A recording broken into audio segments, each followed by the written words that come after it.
വചനം എവിടെ ഇരിക്കുന്നത്? നമ്മുടെ ഹൃദയത്തിലും വായിലുമായിട്ടാണ് ഇരിക്കുന്നത്. നമ്മൾ മനസ്സിലാക്കണം, മനുഷ്യന്റെ ഹൃദയത്തിലും വായിലും എന്തിരിക്കുന്നു? വാക്കിരിക്കുകയാണ്. നമ്മുടെ വാക്ക് അല്ലെങ്കിൽ നമ്മുടെ ഉള്ളിൽ, നമ്മുടെ ഹൃദയത്തിൽ തന്നിരിക്കുന്ന വചനം, അത് എന്തിനാണ് നമുക്ക് തന്നിരിക്കുന്നത്? അതനുസരിക്കാൻ വേണ്ടിയാണ്.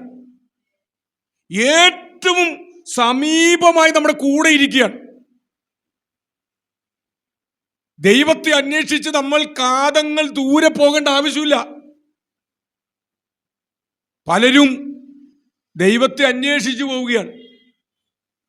പല തീർത്ഥാടന കേന്ദ്രങ്ങളിൽ കാശ് മുടക്കി ജോലിയൊക്കെ ലീവെടുത്ത് വളരെ കഷ്ടപ്പെട്ട് ദൈവത്തെ അന്വേഷിച്ചു പോവുകയാണ്.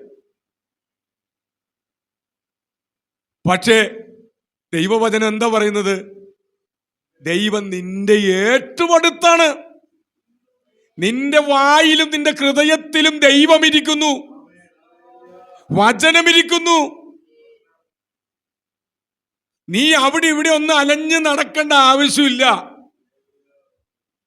നമ്മുടെ ഏറ്റവും അടുത്ത് സമീപസ്ഥനായി ക്രിസ്തു ഇരിക്കുന്നു. ദൈവത്തിന്റെ വചനത്തെ അനുസരിക്കുകയാണെങ്കിൽ അവിടെ ദൈവത്തിന്റെ അനുഗ്രഹം ഒരു മഴ പോലെ ചൊരിയാൻ പോവുകയാണ്.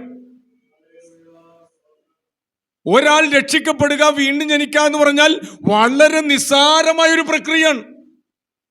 ഈ വചനം കേൾക്കുന്ന, വചനം ശ്രദ്ധിക്കുന്ന ആളുകൾ അവരൊന്ന് വിശ്വസിച്ചൊന്ന് പറഞ്ഞാൽ മതി, ആ നിമിഷം അവൻ രക്ഷിക്കപ്പെടുകയാണ്. അവന് വീണ്ടും ജനനം, പുതുജനനം ഉണ്ടാവുകയാണ്. പക്ഷേ മനുഷ്യൻ അനുസരിക്കാൻ തയ്യാറല്ല. അവിടെയാണ് കുഴപ്പം. ഇത്രയ്ക്ക് വളരെ അടുത്ത് നമുക്ക് സമീപസ്ഥനായി നിൽക്കുന്ന തിരുവചനം അനുസരിക്കാൻ വേണ്ടി നമുക്ക് ദൈവം തന്നിരിക്കുന്നു. എന്തു വില കൊടുത്തും ദൈവത്തിന്റെ വചനം നമ്മൾ അനുസരിച്ചേ പറ്റൂ. ദൈവരാജ്യത്തിന്റെ ഭരണഘടനയാണ് നമ്മുടെ കൈവശം ഇരിക്കുന്ന ഈ തിരുവചനം. സ്വർഗത്തിൽ എന്നേക്കും സ്ഥിരമായിരിക്കുന്ന ഈ തിരുവചനം എന്തിനാണ് ദൈവം നമുക്ക് തന്നിരിക്കുന്നത്? വായിക്കാൻ വേണ്ടിയാണോ? അല്ലെങ്കിൽ കയ്യിൽ പിടിച്ചുകൊണ്ട് നടക്കാൻ വേണ്ടിയാണോ? അതിനൊന്നുമല്ല. പ്രസംഗിക്കാൻ വേണ്ടിയാണോ? ഇന്ന് പല ആളുകൾ ചിന്തിക്കുന്ന അറിയാമോ? ദൈവവചനം തന്നിരിക്കുന്നത് പ്രസംഗിക്കാൻ വേണ്ടിയാണെന്ന്. അല്ല, അതൊക്കെ ഉണ്ട്. പ്രസംഗിക്കണം, പഠിപ്പിക്കണം, കയ്യിൽ കൊണ്ട് നടക്കണം, വായിക്കണം, കാണാതെ പഠിക്കണം, ഇതൊക്കെ ഉണ്ട്. പക്ഷെ ഇതൊന്നും അല്ല ഒന്നാമത്തെ കാര്യം. അതല്ല, സെക്കൻഡറി തിങ്സ് ആണ്. രണ്ടാമത്തെ കാര്യം പഠിപ്പിക്കുക, പ്രസംഗിക്കുക, വായിക്കുക, നമ്മൾ അത് കേൾക്കുക എന്നല്ല പറയുന്നത്. സെക്കൻഡറി തിങ്സ് ആണ്, രണ്ടാമത്തെ കാര്യങ്ങളാണ്. ഒന്നാമത്തെ കാര്യം എന്ന് പറയുന്നത് ഇത് അനുസരിക്കുക എന്നുള്ളതാണ്. യേശുവിൽ വിശ്വസിക്കുക എന്ന് പറയുന്നതിന് അർത്ഥം എന്താണ്? ഇപ്പോൾ പല സ്ഥലങ്ങളിലും ഞങ്ങൾ പരസ്യോഗമൊക്കെ നടത്തുന്ന സമയത്ത് ചില ആളുകൾ അതിനുശേഷം വന്ന് പറയുമ്പോൾ, ഞങ്ങളെ നിങ്ങളെക്കാട്ടും അധികം യേശുവിനനുസരിക്കുന്നവരാണ്. അപ്പം ഞാൻ അവരോട് ചോദിക്കാറുണ്ട്, യേശു പറഞ്ഞത് വല്ലതും അനുസരിക്കാറുണ്ടോ? അപ്പോൾ ഉത്തരവില്ല.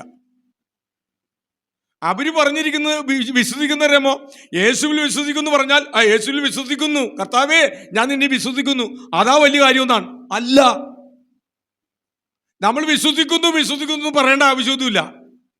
യേശു പറഞ്ഞിരിക്കുന്ന കാര്യങ്ങൾ, ഈ തിരുവചനത്തിൽ പറഞ്ഞിരിക്കുന്ന കാര്യങ്ങൾ ഞാനും നിങ്ങളും ശിരസാ വഹിച്ച് പൂർണ്ണ ഹൃദയത്തോടെ ഹൃദയത്തിൻ്റെ അടിത്തട്ടിൽ നിന്നും അതനുസരിക്കുമ്പോഴാണ് നമ്മൾ വിശ്വാസികളായി മാറുന്നത്. നമ്മൾ അനുസരിക്കാത്ത കാലത്തോളം നമ്മൾ വിശ്വാസികളാകുന്നില്ല, കപട വിശ്വാസികളായി മാറുകയാണ്.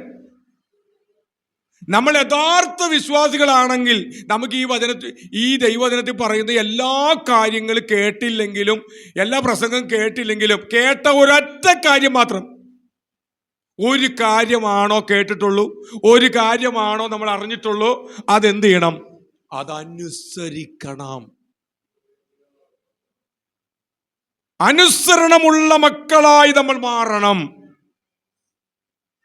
അത്രയ്ക്ക് സമീപമായി നമുക്ക് അനുസരിക്കാൻ തക്കവണ്ണം ഈ ദൈവത്തിന്റെ വചനം അത്രയ്ക്ക് സമീപസ്ഥമായി നമ്മുടെ വായിലും നമ്മുടെ ഹൃദയത്തിലുമായിട്ടിരിക്കുകയാണ്, തൊട്ടടുത്തിരിക്കുകയാണ്.